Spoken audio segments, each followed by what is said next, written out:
अभी उतार देता हूँ मैं, नहीं आया वो उतार देता है इसलिए मैं छोड़ रहा हूँ आपको जाए। लेकिन नेक्स्ट टाइम अगर आपकी गाड़ी मुझे नजर आई फिर मैं माफ नहीं करूंगा आपको।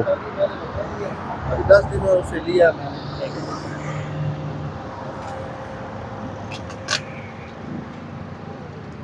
क्या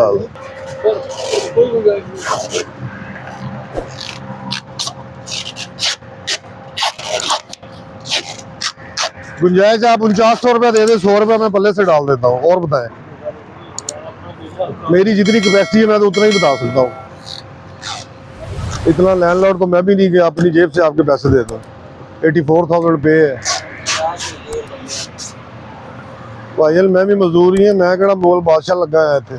आपके तो जेन्युइन टिंटेड है, आपको जरूरत ही नहीं है ब्लैक पेपर लगाने की, फिर आप एल मुझे मार। जिसने मैंने लिया जिससे उससे कि मेरे पास है बेटा ये आपका फर्ज बनता है, आप फर्ज करें मुझे गाड़ी भेजते हैं, मेरा काम है कि मैं गाड़ी को चेक करूं यार कोई इलीगैलिटी तो नहीं है जिसकी वजह से मुझे टेंशन हो।